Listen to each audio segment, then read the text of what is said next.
علم شرعی کے حصول کی چند شرائط ہیں، اور یہ بھی طالب علم کو جاننا چاہیے کہ شریعت ہمیں کیا کہتی ہے کہ کن شرائط کے تحت ہم شرعی علم حاصل کریں۔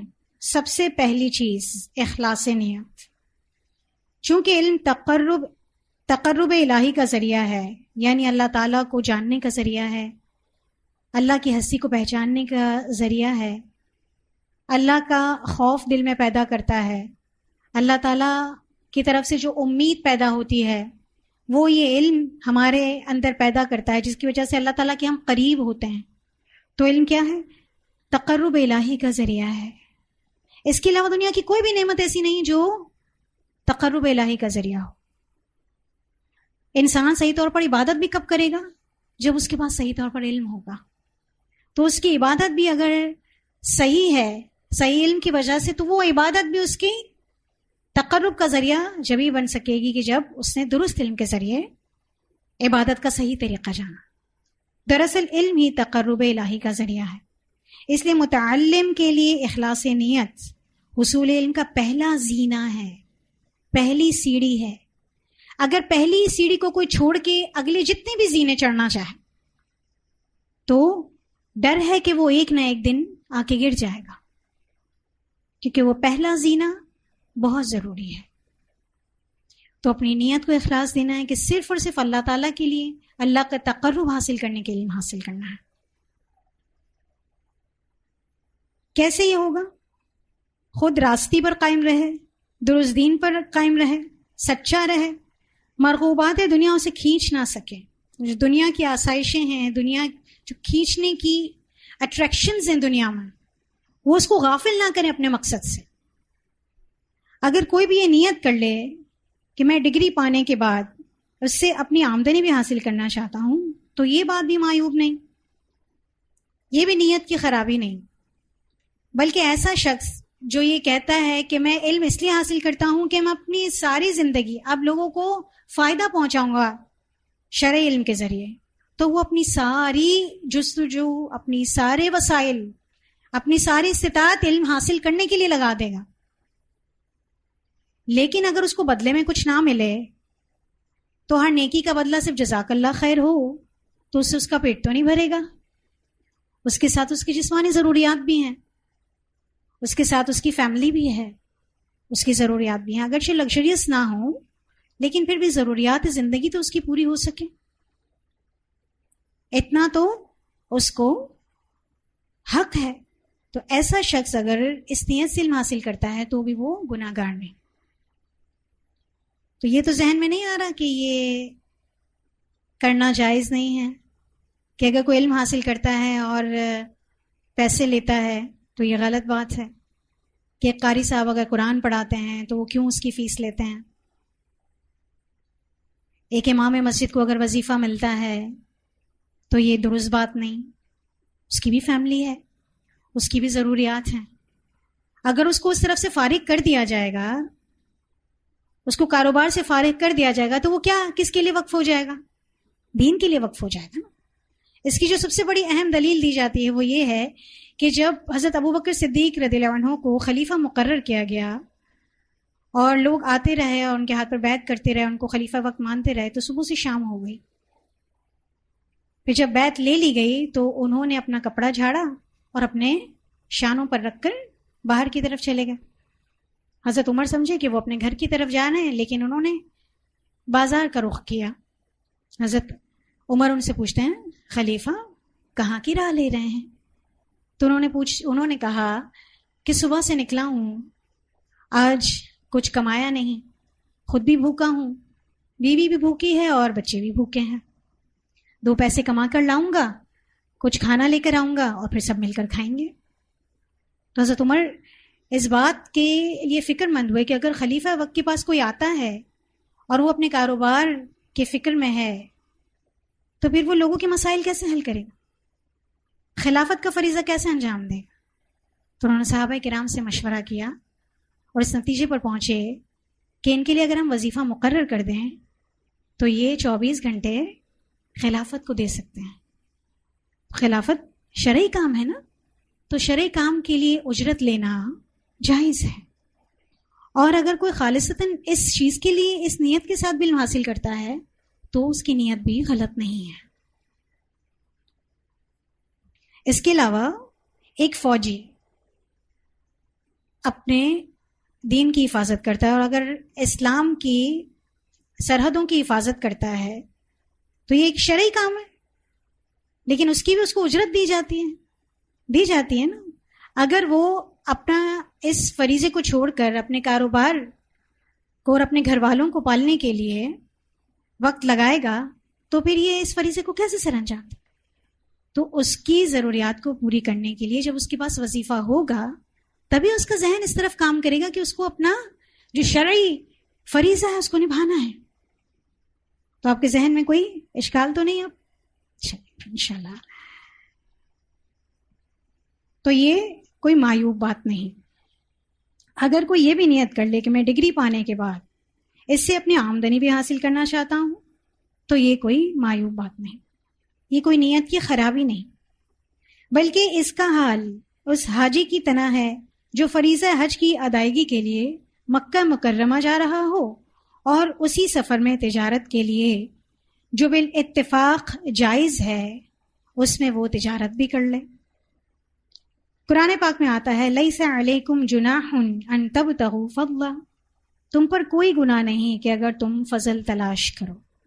یعنی اگر کوئی حاجی حج کرنے کے لیے جاتا ہے اور ساتھ وہ تجارت کر لیتا ہے تو اس کی تجارت جائز ہے، اگرچہ وہ ایک عبادت کے لیے نکلا ہے لیکن اللہ تعالیٰ نے اس کو اجازت دی ہے.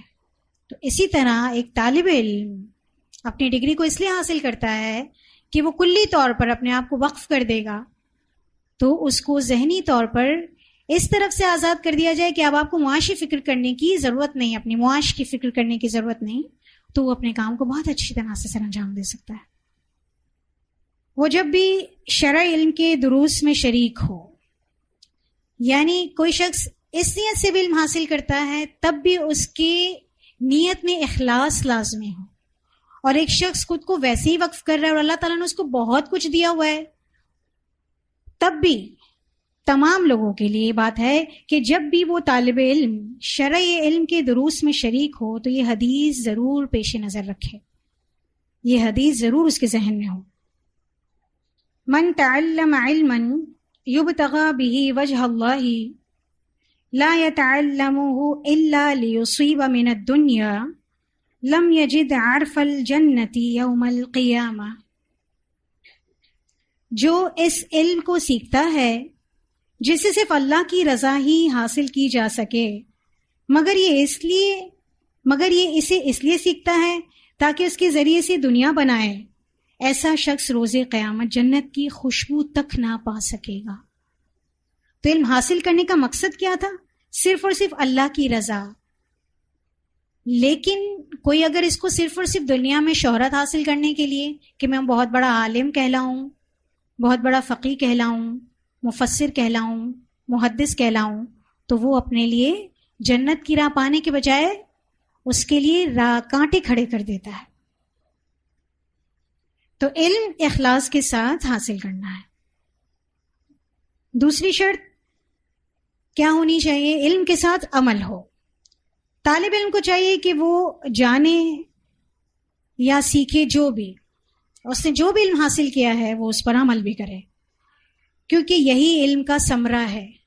دراصل علم کا پھل یہی عمل ہے.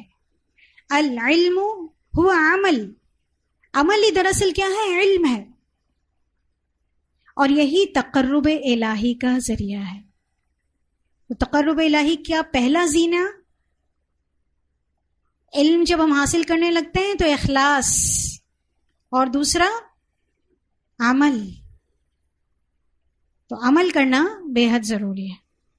ساری زندگی نہ انسان محنت کرتا رہے اور اس کا محنت کا لگایا ہوا درخت ایک تناور درخت بن جائے اور اس سے سایہ بھی حاصل ہو مگر وہ پھل نہ دے، تو لوگوں کو اتنا تو مستفید کرے گا کہ لوگ آئیں گے اس کے سائے میں بیٹھیں گے، لیکن وہ لوگوں کی بھوک مٹھانے کا ذریعہ نہیں بنے گا وہ درخت.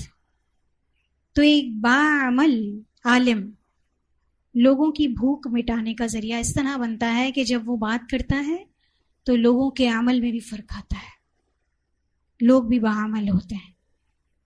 تو ہمیں کیسا درخت بننا ہے؟ جو صرف سایہ دار نہ ہو بلکہ پھل دینے والا بھی ہو انشاءاللہ. آپ صلی اللہ علیہ وسلم کا ارشاد ہے القرآن حجۃ لک او علیک. قرآن اگر اس کے مطابق عمل کیا یا تو تمہارے حق میں حجت ہے، یا پھر عمل نہ کرنے کی صورت میں تمہارے خلاف حجت ہوگا. علم سیکھنے کا شوق ہونا چاہیے اور اس کے لیے دعائیں بھی کرنی چاہیے. طالب علم اپنے بھرپور شوق اور جستجو کا مظاہرہ کرے، یعنی جب بھی وہ علم حاصل کرنے کے لیے مجلس میں آئے تو اس کا شوق اور جستجو اس کے استاد کو اس کے عمل سے پتہ چلنی چاہیے. اللہ تعالیٰ کو اس کا شوق اور جستجو دن بدن بڑھتا ہوا دکھائی دینا چاہیے، جبھی وہ سچا طالب علم ہے. وہ کتابوں میں لگا رہے، کتابوں سے دوستی کر لے، کتابیں پڑھتا رہے، کتاب بولتی رہے اور وہ سنتا رہے. ایسے میں اگر کہیں بھی کوئی بھی رکاوٹ پیش آئے تو اس کا حل تلاش کرے، وہ بھی کتابوں کے ذریعے، علماء کے ذریعے، دروس کی مجالس کے ذریعے اور اپنے رب کے حضور دعا کے ذریعے. امام شافعی رحمہ اللہ فرماتے ہیں شکوت الی وکیع سوء حفظی فاوصانی الی ترک المعاصی فقال العلم نور من الہ ونور اللہ لا یہدی لعاصی. میں نے وقی سے، یہ ان کے استاد ہیں امام شافعی کے، تو خود فرماتے ہیں امام شافعی کہ میں نے وقی اپنے استاد محترم سے اپنے برے حافظے کی شکایت کی تو انہوں نے مجھ سے ترک معاصی کرنے کی نصیحت فرمائی، یعنی گناہ کو چھوڑ دینے کی نصیحت فرمائی کہ تب ہی علم ذہن میں بیٹھے گا جب تم گناہوں کو چھوڑ دو گے. اور انہوں نے فرمایا، دلیل یہ دی کہ علم ایک خدا داد نور ہوتا ہے، یعنی علم ایک اللہ تعالیٰ کا عطا کردہ نور ہوتا ہے، اور یہ نور اللہ کی نافرمانوں کو نصیب نہیں ہوا کرتا. تو ایک شخص جتنا بھی علم حاصل کرتا جائے، لیکن اگر وہ ترک معاصی نہیں کرتا، وہ اگر گناہوں کو نہیں چھوڑتا، تو وہ علم اس کو فائدہ نہیں دیتا. کیونکہ علم کا ثمرہ عمل، اور عمل کس کو نصیب ہوتا ہے؟ جو عمل کرنے کی کوشش کرتا ہے، جو ترک معاصی کرتا ہے، جو گناہوں کو چھوڑ دیتا ہے، تو اللہ تعالیٰ اس کے لیے علم کے بعد عمل کرنا آسان کر دیتا ہے، کیونکہ یہ اللہ کی طرف سے ایک نور ہے، اور اللہ تعالیٰ کسی بھی گناہگار کو اپنا نور عطا نہیں کرتا. سیدنا معاذ بن جبل رضی اللہ عنہ صحابی رسول ہیں، جو بارشاد رسول صلی اللہ علیہ وسلم حرام و حلال کے سب سے بڑے عالم تھے. آپ صلی اللہ علیہ وسلم فرماتے تھے کہ حرام و حلال کا علم معاذ بن جبل سے سیکھو، اور روز قیامت یہ امام اور سید ہوں گے فقہا کے. قیامت کے روز تمام فقہا کے امام ہوں گے سیدنا معاذ بن جبل. ان سے آخری وقت کہا گیا کہ آپ تو صحابی رسول ہیں صلی اللہ علیہ وسلم، اور آگے کی منزلیں بھی آپ کے لیے تو آسان ہیں. تو یہ سن کر رونے لگ گئے.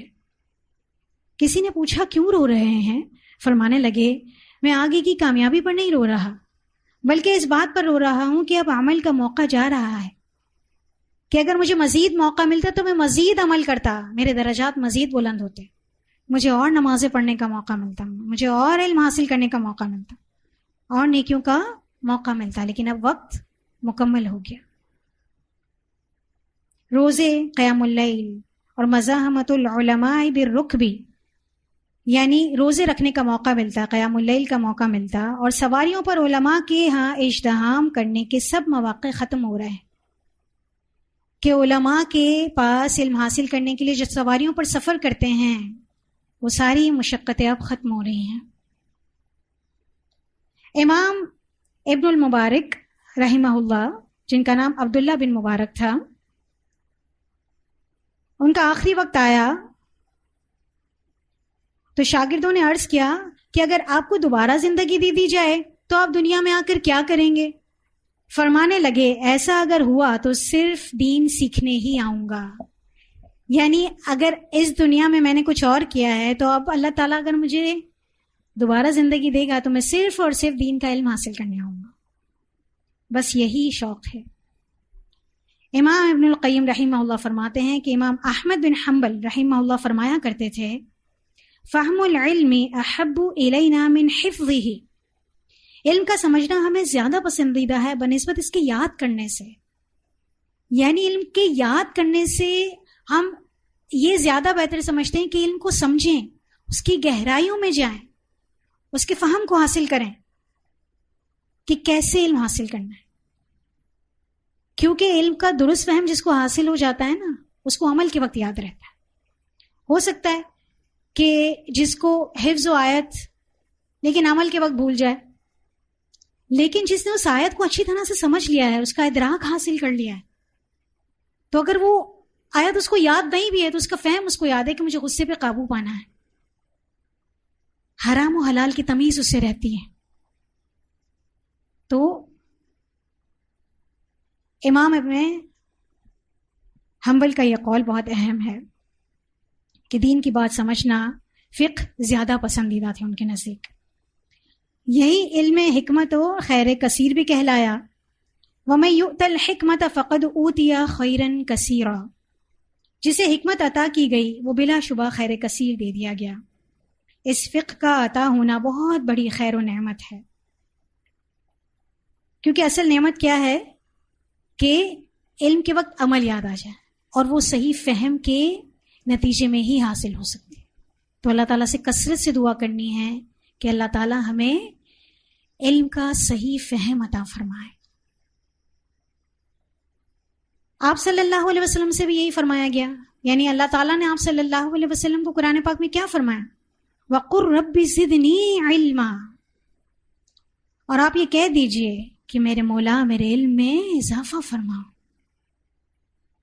علی بن خشرم اپنے شیخ وقی بن الجراح سے عرض کرتے ہیں کہ ذہن و حافظے کی تیزی کا کوئی نسخہ بتائیے تاکہ میں اپنے حافظے کو اس طرح قوی کر سکوں جس طرح اللہ تعالیٰ نے آپ کو عطا کیا ہوا ہے کہ 16 سال تک آپ نے کوئی کتاب ہی نہیں دیکھی اور بغیر کتاب کے آپ پڑھا رہے ہیں، کتاب اللہ بھی اور احادیث بھی.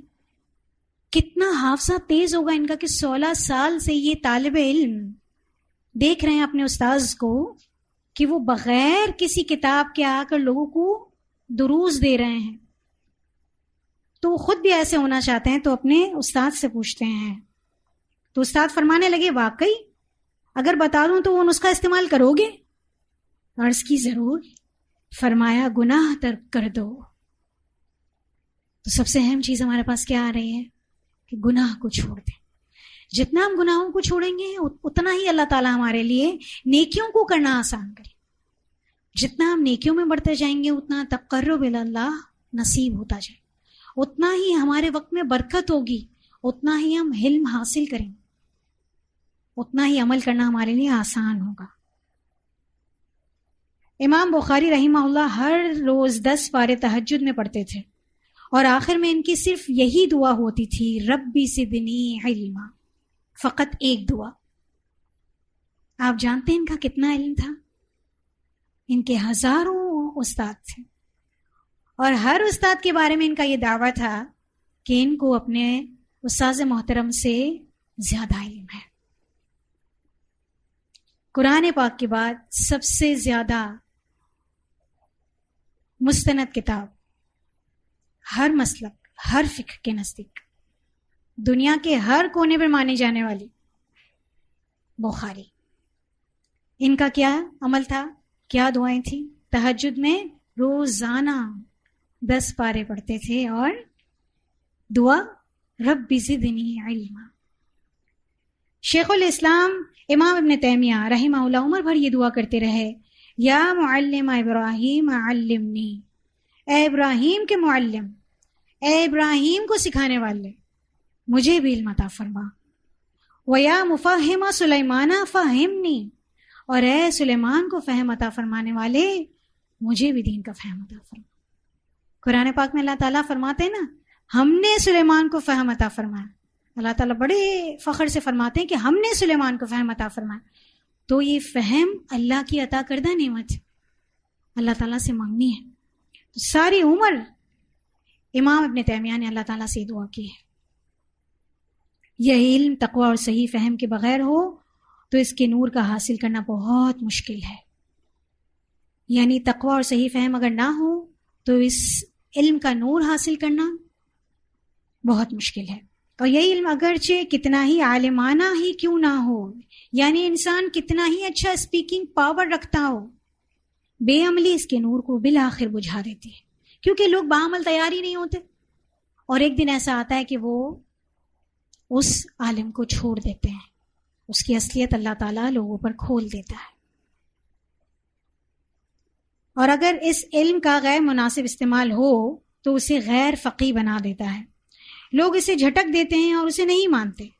غالباً اسی نامعقول استعمال کے بارے میں سیدنا عبداللہ بن مسعود فرماتے ہیں، اتریدون ان یکذب اللہ ورسولہ، کیا تم چاہتے ہو کہ اللہ اور اس کے رسول جھٹلا دیے جائیں؟ یعنی جس کو صحیح علم نہیں ہوتا وہ صحیح موقع پر علمی بات نہیں کر سکتا، وہ نامناسب موقع پر لا علم لوگوں کے سامنے علمی باتیں کرنے لگتا ہے، تو وہ نعوذ باللہ اللہ اور اس کے رسول کے حکم کو جھٹلانے لگتے ہیں. تو اسی کے متعلق سیدنا ابن مسعود کیا فرماتے ہیں کہ کیا تم یہ چاہتے ہو اللہ اور اس کے رسول جھٹلا دیے جائیں؟ مثلا شادی کا موقع ہے، اس موقع پر خوشی کے آیات بتائی جائیں، ازدواجی زندگی کیسے خوشگوار بنائی جائے وہ آیات بتائی جائیں، بجائے اس کے کہ یہ بتایا جائے کہ موت آنی ہے، ہمیں قبر میں جانا ہے، قیامت میں سوال جواب ہوں گے. تو وہاں کے لوگ آئے ہوئے اس بات کو نہیں لیں گے، کیونکہ وہ اس بات کو بتانے کا بہتر موقع نہیں. تو جس نے درست فہم حاصل کیا ہوتا ہے علم کا، وہ یہ بھی جانتا ہے کہ اس کو کس وقت کس کے سامنے کتنی بات بیان کرنی، ورنہ اس کا علم لوگوں کو اللہ اور اس کے رسول سے قریب کرنے کے بجائے نعوذ باللہ دور کر دیتا ہے. محدثین بھی یہی کہا کرتے تھے، لا تنشر بزک الا من یبغی، اپنے کپڑے کو صرف اس کے آگے پھیلاؤ جو اس کا ضرورت مند ہو. یعنی دکاندار اپنا تھان صرف اور صرف خریدار کے آگے کھولتا ہے.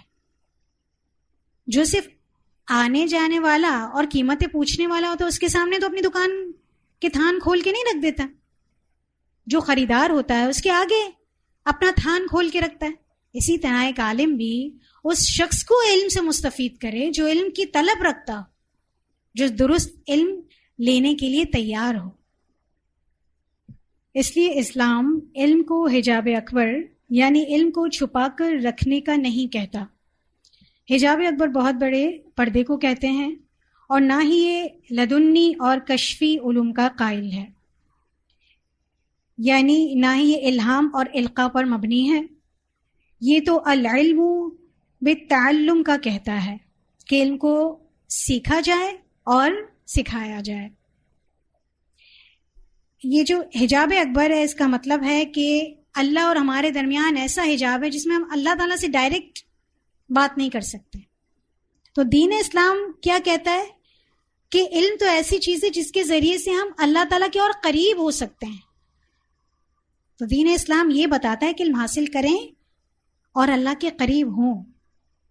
اور لدنی کا مطلب ہے کہ اللہ تعالیٰ نے صرف مجھے ہی نوازا ہے، یعنی اللہ تعالیٰ نے یہ حجاب اکبر ایسا رکھا ہے اللہ اور بندوں کے درمیان کہ اللہ تعالیٰ کا علم سب نہیں سمجھ سکتے، کچھ علماء ہی سمجھ سکتے ہیں، اور اللہ تعالیٰ ان کو الہام کرتا ہے. تو ایسا دین اسلام نہیں سکھاتا. اور نہ یہ کشفی علوم ہے کہ کوئی کشفی کا مطلب ہے غیب سے جھانک کر دیکھ سکنا، یعنی اللہ تعالیٰ نے بعض لوگوں کو یہ اختیار دے دیا ہے کہ وہ غیب کے ذریعے سے علم الغیب حاصل کر سکیں اور لوگوں کو اس سے مطلع کریں. تو دین اسلام ان تمام چیزوں کو ڈینائی کرتا ہے نہیں. ایک عام شخص بھی علم حاصل کر کے اللہ تعالیٰ کا تقرب حاصل کر سکتا ہے، فہم حاصل کر سکتا ہے. کہ قرآن ہمارا اسلام جو ہے وہ کیا کہتا ہے، العلم بتعلم، علم حاصل کرو اور سکھاؤ. اسلام کا کیا نظریہ ہے کہ علم حاصل کرو اور سکھاؤ، اس کو اپنے تک نہ رکھو. لوگوں کو خیر کی تعلیم، علم کو سیکھنے کے بعد اسے سکھانا اور پھیلانا بھی ضروری ہے. مسلمان نسلیں تبھی محفوظ رہیں گی. اگر ہم اپنا علم اپنے تک روک لیں گے، اپنی نسلوں تک نہیں پہنچائیں گے، تو یہ علم ختم ہو جائے گا ہماری زندگیوں کے ساتھ. تو خود بھی حاصل کرنا ہے اور اپنی نسلوں تک بھی پہنچانا ہے. اس لیے اللہ تعالیٰ کی دی ہوئی اس خیر کو ہر جگہ بانٹنا چاہیے. آپ صلی اللہ علیہ وسلم کا ارشاد ہے، بلغوا عنی ولو آیا، ایک آیت بھی میری طرف سے تم تک پہنچی ہے اسے آگے ضرور پہنچاؤ. حجت ہو گئی ہم پر تمام. اگر ایک آیت بھی ہمیں اچھی طرح آ گئی، اس کا پڑھنا، اس کا سیکھنا، اس کا فہم اگر ہمیں آ گیا، تو آگے پہنچانا ہم پر یہ امانت ہو گیا. علم کی راہ میں صبر کرنا پڑے گا، یہ بھی ایک شرط ہے. بعض اوقات اسلام میں بہت محنت اور کوشش درکار ہوتی ہے، یاد رکھنا پڑتا ہے، سوچنا پڑتا ہے، اور بہت سے ایسے الفاظ ہوتے ہیں کہ استاد کہہ رہا ہے پتہ نہیں کیا کہہ رہی ہیں، خود ہی کہہ رہی ہیں، خود ہی سمجھ رہی ہیں، اتنا مشکل ٹاپک لے کر آ گئی ہیں. صبر کرنا پڑتا ہے، اس کو بار بار سننا پڑتا ہے، اس کی گہرائیوں میں جانا پڑتا ہے. ڈکشنریز کھولنی پڑتی ہیں کہ یہ لفظ آخر ہے کیا جو مجھے سمجھ نہیں آ رہا، میری عقل میں نہیں جا رہا.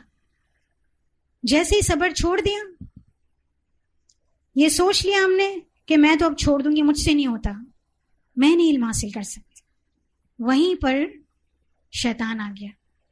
لیکن اسی موقع پر اگر ہم نے خود کو سنبھال لیا تو پھر آگے چل پڑیں گے انشاءاللہ. تو علم کی راہ میں صبر بہت ضروری ہے. نیز مشکلات بھی پیش آ سکتی ہیں، لیکن صبر سے کام لینا ہے. حصول علم میں ہمہ وقت آسائشوں کی توقع نہ رکھے. ہر وقت یہی نہ ہو کہ بہت آسائشیں نصیب ہوں گی جبھی ہم دین کا علم حاصل کریں گے. ابھی تو بہت مشکلات ہیں، تھوڑی زندگی میں آسانی ہو. ابھی تو گھر کی ذمہ داریاں بہت ہیں، ابھی بچے چھوٹے ہیں. پھر بچے بڑے ہو جاتے ہیں تو ان کی تعلیم کی فکر، ان کی تربیت کی فکر بڑھتی جاتی ہے. پھر ان کی شادیوں کی فکر ہوتی ہے، پھر ان کی شادیاں ہو جاتی ہیں تو ان کے بچوں کی فکر ہوتی ہے. تو یہ زندگی آخر سانس تک ہمیں موقع نہیں دے گی، آسائشیں نہیں دے گی کہ اب آپ جائیے اور علم حاصل کیجیے. نہیں، ہمیں خود آج، ابھی اور اسی وقت خود کو علم کے لیے وقف کرنا ہے. تو اصول علم میں ہمہ وقت آسائشوں کی توقع نہ رکھے، بلکہ ایسی تکالیف کو اہمیت دیے بغیر اپنا ہدف یعنی اپنا ٹارگٹ اچیو کرنا ہے اور مقصد زندہ و سلامت رکھنا ہے اور صبر و برداشت سے کام لینا ہے. اس لیے کہ ان مع العسر یسرا، یقیناً تنگی کے ساتھ آسانی ہے. احترام علماء اور ان کی عزت افزائی بہت اہم چیز ہے. طالب علم اپنے ان محسنوں کو ضرور بنظر احترام دیکھے جنہوں نے اسے اندھیرے سے نکال کر روشنی دکھائی. ان کے ساتھ بادب رہے تو ہی بانصیب رہے گا.